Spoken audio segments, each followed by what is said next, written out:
Marin Calloway didn't expect to knock over a 6-foot-tall man and a tray of oat milk lattes on a random Tuesday morning, but here she was, blinking up at a stranger whose suit probably cost more than her monthly rent.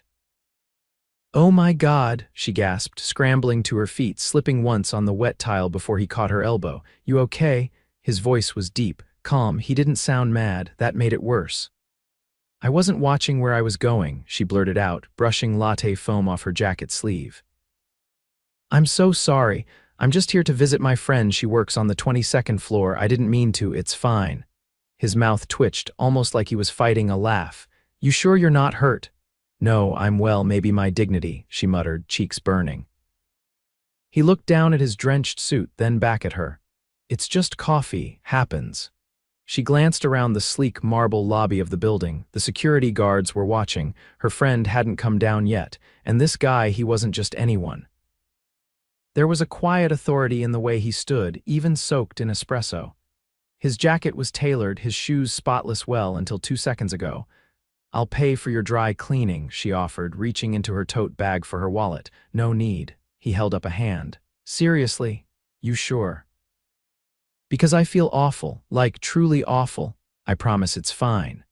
He looked her over, not in a creepy way, but like he was genuinely curious. "Who are you here to see?" Danica Myers. She works in marketing for Westbridge & Co. His eyes flicked toward the elevators, then back to her. "She's on the 22nd, yeah, I know her."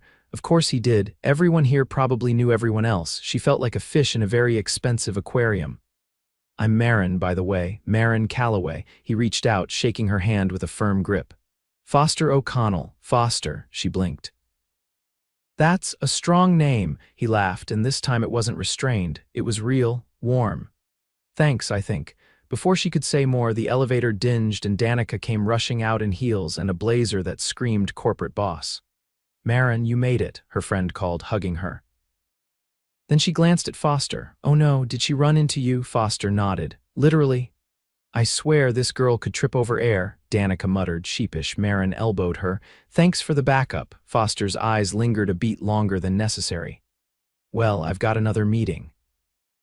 "Danica, good to see you." Marin, take care of that elbow. And then he turned and walked straight toward the private elevator at the back, the one with the gold trim and no buttons. Marin stared. "Wait, is he like important?" Danica grabbed her arm and pulled her toward the elevators. "Oh, Marin." "That man is Foster O'Connell, the Foster O'Connell. He owns this building. He's the CEO of Weston Holdings." Marin nearly tripped again. "He owns the building? And half the company's in it. You're joking." "I wish I was. He's worth like 100 million at least." "And you just baptized him in oat milk." Marin groaned.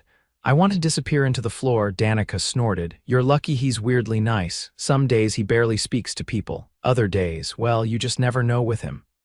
The rest of the visit was a blur. Danica gave her a tour of the office, introduced her to a few coworkers, and then left her alone in the lounge to grab lunch. Marin wandered to the window, looking out over the city skyline. She wasn't used to this kind of view, or this kind of world. She was just an art teacher from a public school in Queens, visiting her college roommate on a day off, and yet, she couldn't stop thinking about Foster. The next day, she returned to drop off Danica's forgotten ID badge. "I'll be 2 minutes," she told the security guard. "Just running it up." But the moment she stepped into the elevator, the doors opened and there he was again, this time dry, polished, and still somehow, looking at her like he remembered everything. "You again," he said. "I swear I'm not stalking you." He smiled. "Well, now I'm starting to think fate's trying to tell me something." She laughed nervously. "Like maybe you need to ban me from the building, or maybe I need to ask if you've had lunch." Her eyes widened. "Are you serious?" "Completely." He stepped aside. "There's a restaurant on the rooftop. Come with me." Every part of her screamed that this wasn't her world, but something in his voice, confident but not pushy, made her step forward. "Okay," she said quietly. "Why not?" 10 minutes later, she was sitting at a table with a city view, a linen napkin on her lap, and a menu with no prices. "You're not used to this, are you?" he asked gently. She shook her head. "Not even a little." "Good, that means you're honest." "You're not." "What I expected." He leaned back in his chair. "What did you expect?" I don't know, arrogance, I guess. You own buildings and companies and wear suits like they were made for you, he chuckled. They were technically, she rolled her eyes. See. That, but I'm also a guy who likes grilled cheese, drives himself to work, and apparently gets taken out by flying lattes. She laughed, genuinely this time, and he watched her like he liked the sound. By the end of lunch, something had shifted. He wasn't just a millionaire CEO. And she wasn't just some girl who spilled coffee. There was something there, unspoken, but real. When he walked her to the elevator, he didn't ask for her number. He didn't need to, because when the doors closed, he simply said, "Come back soon, Marin," and somehow she knew she would. The third time Marin saw Foster, she was elbow-deep in clay. She'd taken her students on a field trip to the Midtown Art Museum for a hands-on pottery workshop. And while the kids were sculpting wildly uneven mugs and joyfully lopsided creatures, she was helping one of them smooth the rim of a bowl when a low voice cut through the chatter. "Apparently, you're not just a latte assassin." She turned so fast her hand left a streak of wet clay across her cheek. Foster stood just inside the doorway, sleeves rolled to his elbows, no tie today. His presence drew attention without him trying. Museum staff subtly straightened. Even the chaperoning parents glanced over. Marin blinked. "Are you following me? I could ask you the same." He glanced at the group of third graders, then back at her. "Didn't realize you were an art teacher. You didn't ask." He studied the scene: a boy trying to attach a too large handle to a too small cup, a girl holding up a dragon with 3 heads and 1 wing. "They're creative. They're brilliant," she corrected. "Even when they make monsters with no symmetry. And you teach all of them, every weekday, unless the subway decides otherwise." He approached the work table cautiously, like he wasn't used to environments without glass walls and espresso machines. "I haven't been in a classroom since I barely passed high school lit. Let me guess. You read half the book and still argued with the teacher anyway." He gave her a look of mock offense. "I'll have you know I skimmed all the chapters." When she laughed, he leaned a little closer, not enough to be inappropriate, but enough to make her breath catch. "I came because the museum director invited me to preview the new exhibit downstairs," he said. "Didn't expect to find you here. And yet here I am, covered in clay and trying to keep kids from eating it." He tilted his head. "You're different from anyone I know." Well, that could either be a compliment or a warning. Definitely a compliment. Before she could respond, one of her students tugged on her sleeve. "Miss Calloway, I think I broke it." She turned to see a cracked bowl and a pair of wide, guilty eyes. "I'll fix it," she said quickly. "No worries, Illy." Foster stepped back, watching her kneel beside the trembling boy, gently taking the broken piece and reassuring him without condescension. When she stood again, he was still watching her, but with something quieter in his expression this time: curiosity, maybe, or something less defined. "You're good with them," he said. "They deserve someone who doesn't give up on them." He nodded slowly.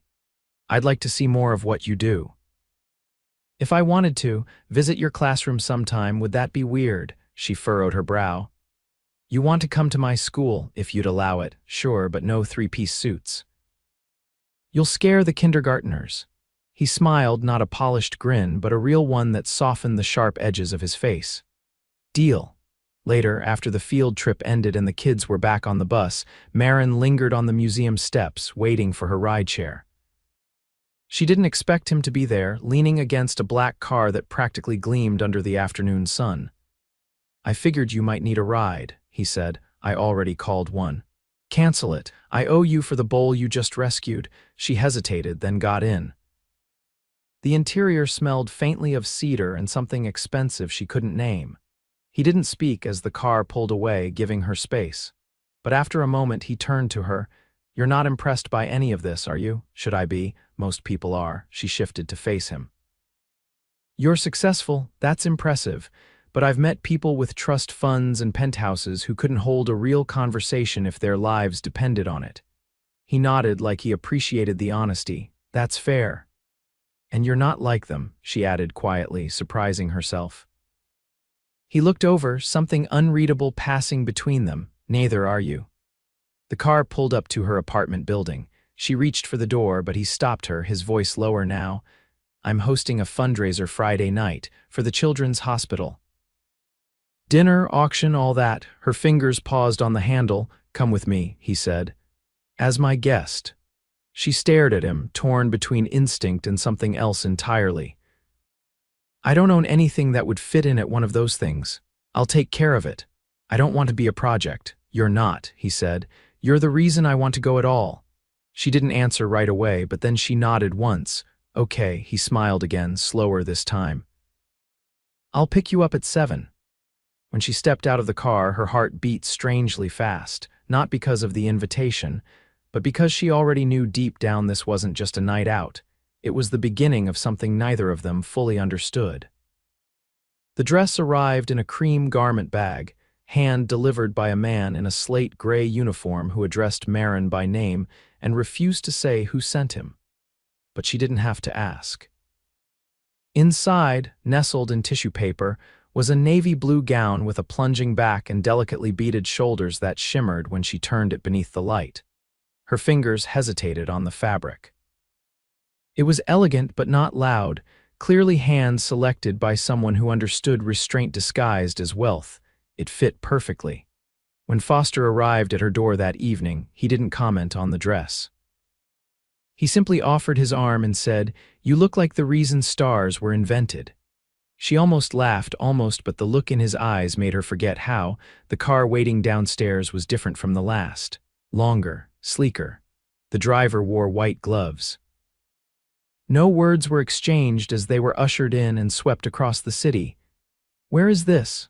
she asked when the vehicle turned off park and slipped down a private drive lined with manicured hedges. "My place," he said, watching her reaction closely. "I thought we were going to a fundraiser." "We are, it's on the rooftop," she blinked. "You live here," he nodded once. "Penthouse on the top floor." The building opened into a marble foyer that led to a private elevator, no buttons, just a keycard he slid through a narrow slot. Inside the penthouse, she caught glimpses tall windows that reached to the ceiling, an open room filled with modern art and low lighting, polished floors that glowed faintly beneath their feet. But there wasn't time to linger. He offered her a glass of something pale and cold, then led her through a set of glass doors that opened onto an expansive terrace.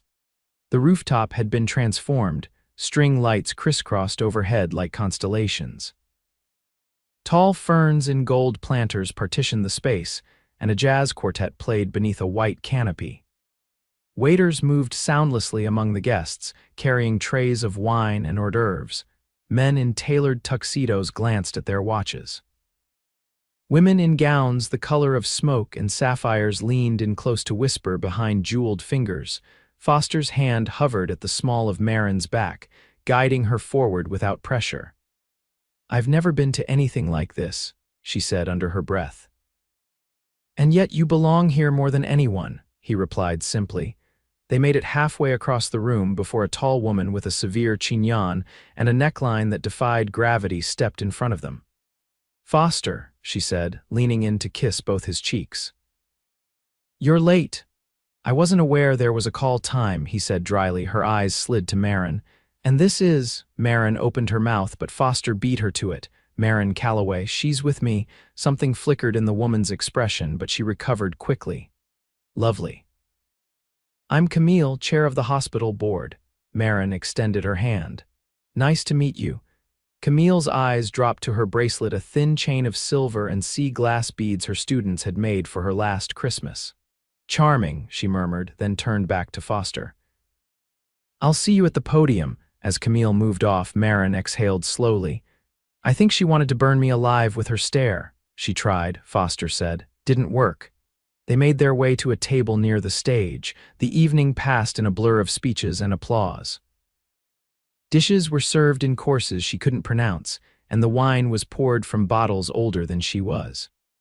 But through it all, Foster stayed close, never hovering, never pulling away. During the silent auction, a man with salt and pepper hair and an expensive laugh drifted over. "Foster, I didn't expect to see you out in public," he said, clapping him on the shoulder. "I make exceptions," Foster replied, "for intriguing company, I'm sure." The man's eyes flicked to Marin. "I'm Owen Langston." I run the investment group that handles most of Weston Holdings' private assets. Marin smiled politely. Marin Calloway, I teach art. Owen raised a brow. Really, that's refreshing. Foster's expression didn't change, but something behind his eyes cooled. She's one of the best teachers in the city. I don't doubt it, Owen said quickly, sensing the shift. Well, enjoy the night. As he walked off, Marin leaned in. You don't like him? I don't like how he looks at people like he's checking their price tags. The auction began. Items were displayed on digital screens: vacation homes, rare wines, private yacht rentals. Foster raised his hand only once, and the room hushed as his bid overtook the others without hesitation. What did you just buy? Marin asked as applause rippled. A weekend at a private villa in Lake Como, she gaped. You don't even like taking time off, he looked at her. I didn't buy it for me. Her breath caught, the night wound down, people began to filter toward the elevators. A few came to shake Foster's hand, some clearly curious about the woman at his side, but none lingered long. Eventually they were alone on the terrace, the quartet packing up, the lights dimming. She turned to face him. Why did you invite me?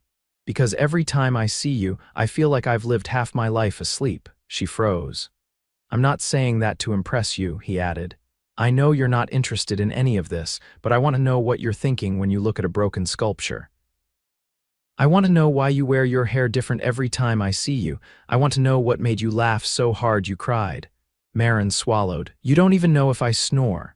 Do you? Like a freight train when I'm sick, he smiled, but there was a quiet intensity beneath it. Good. Then I'll know what I'm in for. She stared at him, the weight of his words pressing into her ribs. I don't belong in your world, Foster. He stepped closer. Then I'll build one where you do, and then he kissed her, no pretense, no stage. Just them, beneath the fading lights, with the scent of peonies and rain in the air. And for the first time, she didn't feel like she'd stumbled into someone else's story. She felt like it had been waiting for her all along. The rain started just as they reached the street. Marin clutched Foster's hand as they ran beneath the awning, breathless, her heels clicking against the wet pavement. A valet dashed forward with an umbrella, but Foster waved him off. I like the rain, he said, brushing a drop off her cheek with the back of his knuckle. I don't mind it, she answered, slightly out of breath. Just not great for silk. I'll buy you 10 more dresses. Don't ruin a perfect night with ridiculous offers. It's not ridiculous if I mean it. She looked up at him, water catching in her lashes. You're impossible. Only for you. They stood there for a moment, just watching each other. The buzz of the city had dulled behind them. The afterglow of the fundraiser still hummed in her chest, but something had shifted, something deeper than champagne and candlelight. Foster's driver lowered the back door. She hesitated. Come home with me, he said, voice low but certain. She paused, trying to find the right footing. I'm not asking for anything you're not ready to give, he said quickly. I just don't want the night to end. She studied him, the confidence in his posture contrasted by the quiet hope in his eyes. Okay, she said, heart racing. They rode in silence, but it wasn't awkward, the kind of silence that wrapped around them like a warm coat. When they arrived, he led her back into the penthouse without ceremony.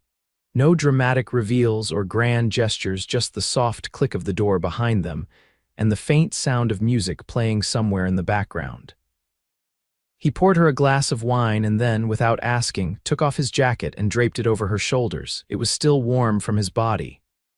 Come here, he said gently, guiding her toward the piano in the corner of the room.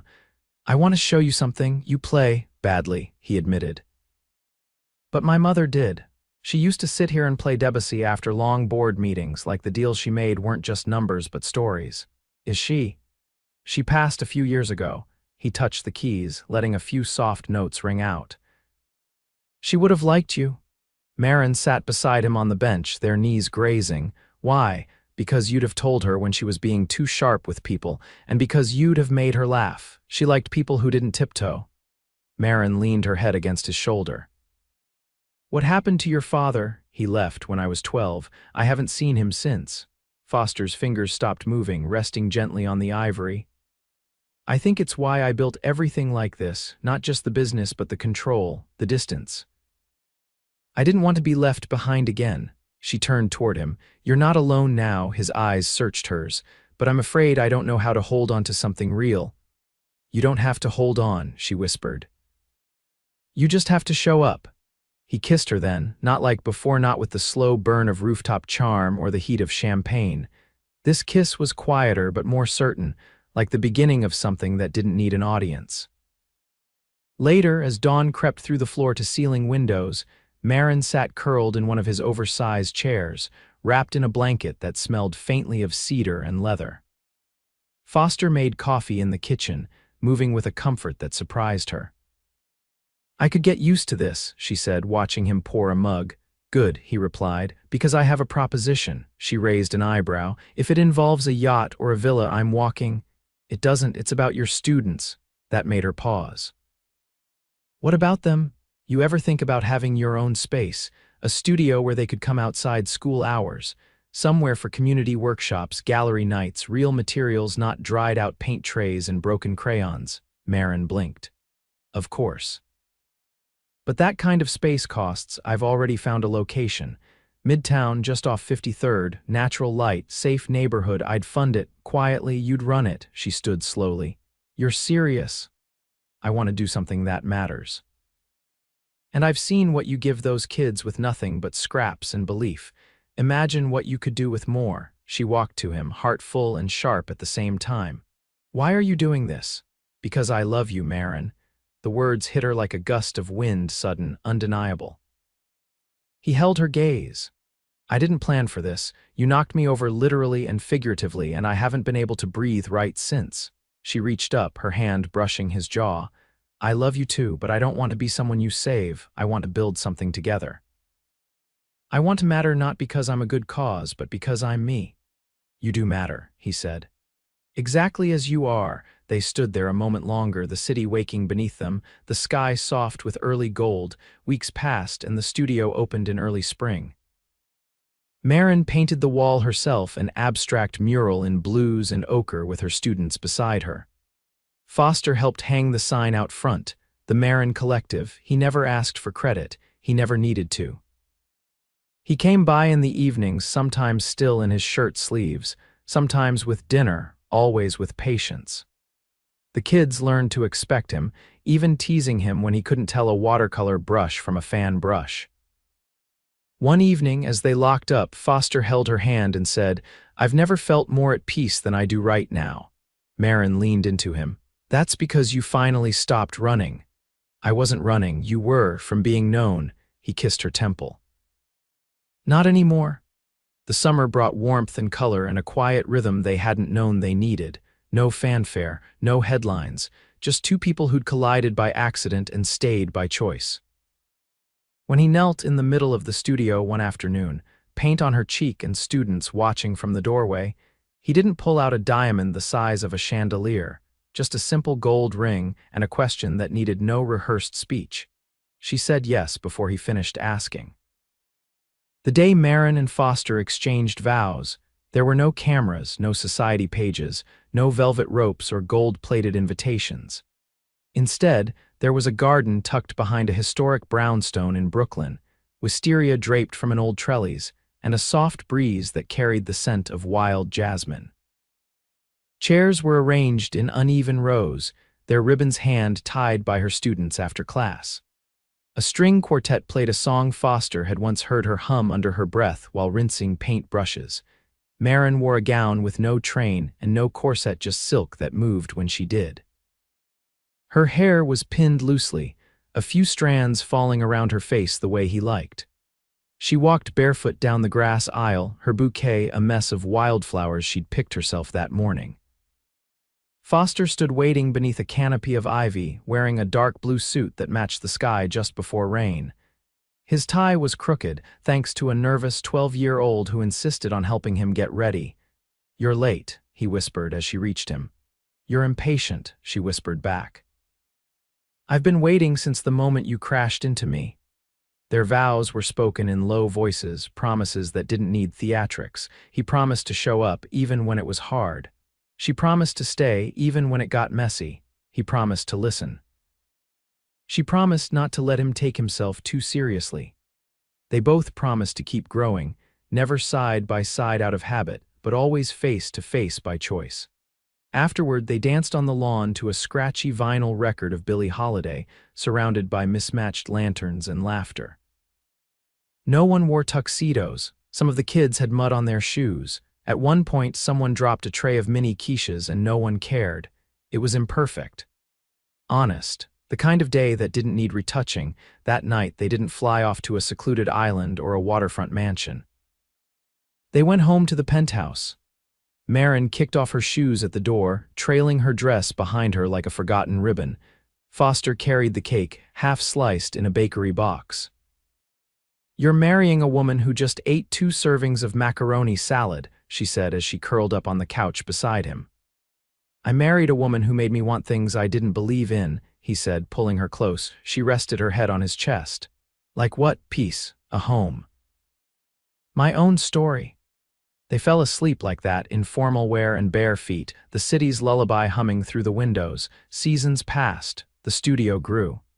What began as a single room became a 3-story hub for creativity and community.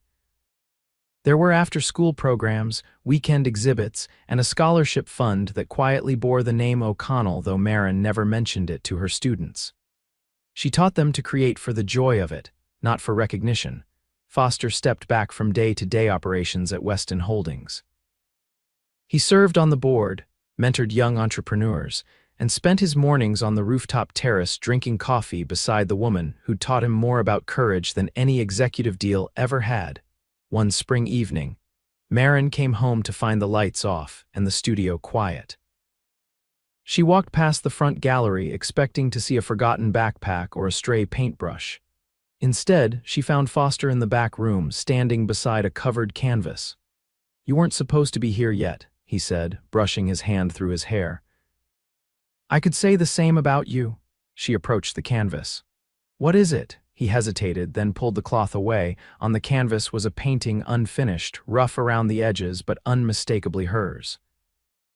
It was the rooftop where they first danced, but with one difference. In the center, he'd painted the 2 of them. Not in formal wear, not under string lights, but barefoot, laughing mid-spin. "You painted this." "I tried," he said. "I wanted to ask if you'd help me finish it." Together, she didn't speak for a long moment, then she picked up a brush and dipped it into a jar of blue. "I thought you'd never ask." Years later, their home was filled with things that couldn't be bought: a lopsided sculpture, a paint-stained apron. A photo of them laughing in the rain, snapped unknowingly by one of her students. They still danced in the kitchen. He still made coffee every morning. She still left her shoes in the hallway and forgot where she put her keys. He never minded. On their anniversary, she gave him a letter. It read, "I never believed in fate, but I believe in you. In us. And I've learned that sometimes the best stories aren't the ones we write, they're the ones we crash into." He kept it tucked inside his planner, beside a dried petal from her wedding bouquet. And every time he opened it, he was reminded of the moment everything changed, not when she spilled coffee, not when she said yes, but when she looked at him, truly looked, and made him feel for the first time like he was completely, irrevocably seen and loved, just as he was, always.